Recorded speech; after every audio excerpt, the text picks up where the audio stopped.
Pithapuram MLA అభ్యర్థిగా పోటీ చేస్తున్న జనసేన పార్టీ అధ్యక్షుడు శ్రీ పవన్ కళ్యాణ్ గారికి ప్రచార నిమిత్తం వారి మేనలుడు సుప్రీం హీరో సాయిధరం తేజ్ గారు ఈ రోజు పిఠాపురం నియోజకవర్గంలో పలు పంచాయతీలను కవర్ చేసుకుంటూ వారి రోడ్డు షో సాగడం జరిగిందండి.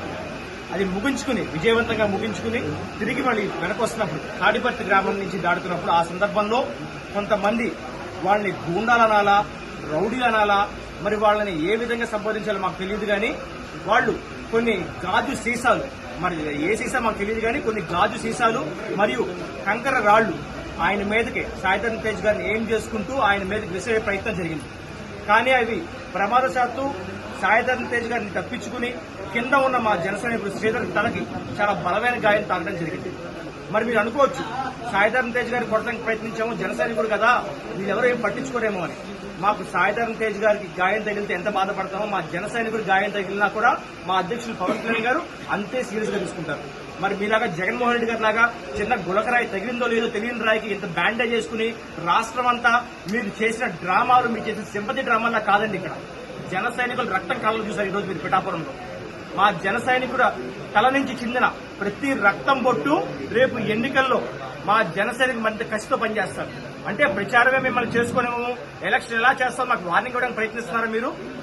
కడప నుంచి కొంతమంది వ్యక్తులు వచ్చారు, కడప రౌడీలు పిఠాపురంలో తిరుగుతున్నారని చెప్పని నాగబాబు గారు ఎప్పుడో ప్రస్తావించారు. అది ఏమీ లేదు, అబ్బెబ్బే అని చెప్తున్న మీరు ఈరోజు ఏం సమాధానం చెప్తారు?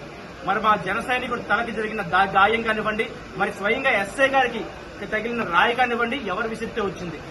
మరి గతంలో ఏమీ లేకుండానే రోజా గారి మీద ఏదో దాడి జరిగిందని చెప్పని 307 కేసులు పెట్టి అటెంప్ట్ టు మర్డర్ కేసులు పెట్టిన వ్యక్తులు ఈ రోజు మరి అటెంప్ట్ టు మర్డర్ కేసు పెట్టి తీరాల్సిందే. దీన్ని ఏదో చిన్న సెక్షన్ లో తేల్చేస్తామనుకునే మాత్రం కుదరదు. ఎటువంటి పరిస్థితుల్లో ఈ రోజు మా పార్టీ నుంచి క్రమశిక్షణ విభాగానికి అధ్యక్షులైన శ్రీ అజయ్ గారు, అదేవిధంగా మా స్థానిక నాయకులు, మా వీర మహిళలు, అదేవిధంగా మెగా ఫ్యాన్స్ కానివ్వండి, పిఠాపురం యువత అంతా కూడా పిఠాపురం గవర్నమెంట్ హాస్పిటల్ చేరుకోవడం జరిగింది. ఈ విషయాన్ని మేము చాలా సీరియస్ గా తీసుకుంటున్నాము, పార్టీ చాలా సీరియస్ గా తీసుకుంటుంది. పిఠాపురంలో మళ్లీ తిరిగి శాంతి నెలకొనాలంటే గనక పవన్ కళ్యాణ్ గారిని ముందుకు తీసుకురావడమే తప్ప వేరే ఏం గత్యంతరం లేదని చెప్పి మరొకసారి ఈ కడప రౌడీలు మళ్లీ నిరూపించారు. కాబట్టి మేము వైసీపీ వాళ్ళకి ఒకటే చెప్తున్నాం, మీరు ఈ గూండా ప్రయత్నాలు, మీరు చేసే ఈ డ్రామాలు, వీటిని కనుక కట్టుపెట్టకుండా మా జనసైనికుల మీద దాడి చేస్తా ఉంటే మాత్రం ఎటువంటి పరిస్థితులు మేము చూస్తూ ఊరుకోము.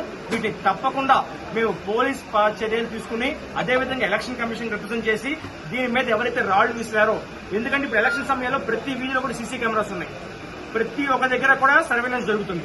ఎటువంటి పరిస్థితుల్లో ఎవరు చేశారనే విషయం రేపటికల్లా తేల్చాలని చెప్పని మేము పోలీసు వారిని కోరుకుంటున్నాం.